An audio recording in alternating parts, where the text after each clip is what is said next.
جیسے آپ نے دیکھا ہوگا رات کی تاریکی ہوتی ہے اور تاریکی راتوں میں تارے ٹوٹ رہے ہوتے ہیں،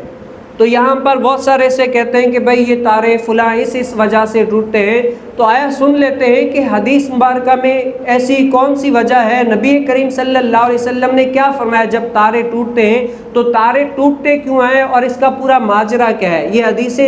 جن کہلاتی ہے۔ تو اس کے بارے میں کیا ہے، حضرت ابن عباس رضی اللہ تعالیٰ عنہ نے فرمایا کہ نبی نے ایک مرتبہ اپنے اصحاب کے گروہ کے ساتھ بازار عکاظ کی جانب چلنے کا نبی کریم صلی اللہ علیہ وسلم نے کیا کیا، قصد کیا۔ بازار عکاظ کی طرف حضور علیہ السلام جا رہے ہیں، تو وہیں پر اسی ٹائم پر شیاطین کہیں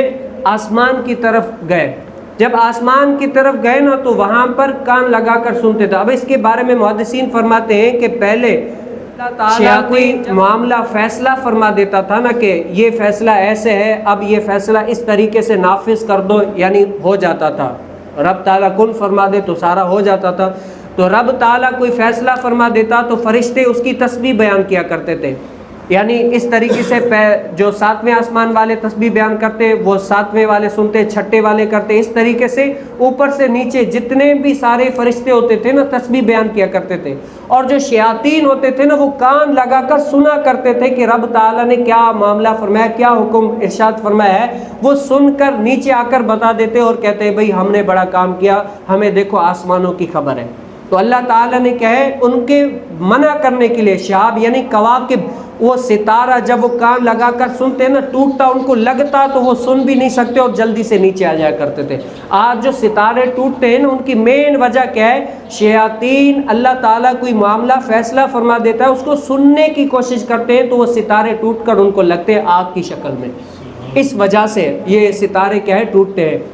اور حدیث مبارکہ میں فرمایا گیا نبی کریم صلی اللہ علیہ وسلم نے ایک مرتبہ دیکھا نا تو اس طریقے سے ستارہ ٹوٹا، تو حضور علیہ السلام نے صحابہ سے پوچھا کہ اے صحابہ کرام بتاؤ یہ ستارہ اس طریقے سے کیوں ٹوٹتا ہے، تو صحابہ کرام رضی اللہ تعالی مجمعین نے فرمایا کہ اللہ اس کا رسول بہتر جانتے ہیں، یا رسول اللہ ہمیں لگتا ہے کہ اس دن یا تو کوئی بڑا آدمی مر جاتا ہے یا کوئی بڑا آدمی پیدا ہوتا ہے،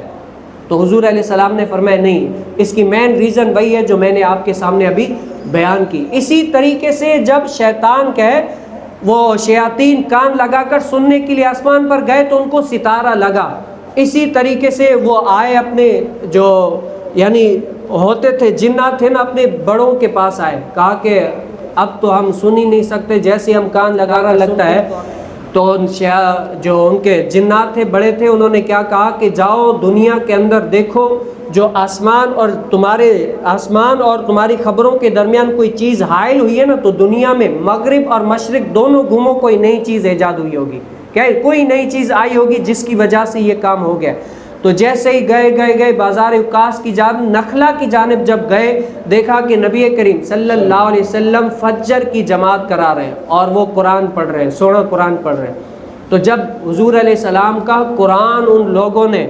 یعنی ان شیاطین نے ان جنات نے سنا نا تو کہا کہ بخدا آج ہمارا جو یہ کلام منتقل ہوا ہے نا آسمان سے اس قرآن کی وجہ سے ہوا ہے۔ اللہ تعالیٰ نے سارے معاملات قرآن کے اندر جو دو گتوں کے درمیان سب فرما دیا، اور اب ہم کیا ہے وہ باتیں سن نہیں سکتے، اور جب وہ قرآن سنتے ہیں تو سنتے ہی رہتے ہیں، اور آ کر اپنے بڑے جنوں کو کیا بتاتے ہیں کہ آج ہم نے دنیا کے اندر ایسا سونے چہرے والا یعنی نورانی چہرے والا دیکھا جس کو اللہ نے کلام الہی دیا ہے، اور وہ کلام الہی ایسا بہترین ہے جو جنت کا راستہ بتاتا ہے،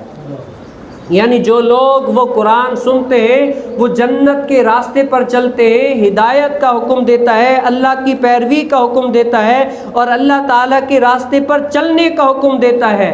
یہی وہ اللہ کا کلام ہے۔ اور ایسی طریقے سے دنیا کے لوگ جو ان پر عمل کرتے جائیں گے جنت کے راستے پر چلتے جائیں گے۔ تو یہ کیا ہے، یہ قرآن ہے، اس کی وجہ سے لوگ ہدایت پاتے جائیں گے دنیا کے اندر اور جنت کا راستہ طے کرتے جائیں گے۔ یعنی اس حدیث مار کو کیا ہے، حدیث جن کہلاتی ہے، اور اس وجہ سے آج جو بہت سارے سے لوگ ہوتے ہیں کہتے ہیں بھئی تارا ٹوٹتا ہے فلاں پتہ نہیں کون سے، لیکن جو میں نے آپ کو بتایا نا مختصر سا واقعہ وہی ہے کہ جو نبی کریم صلی اللہ علیہ وسلم نے فرمایا۔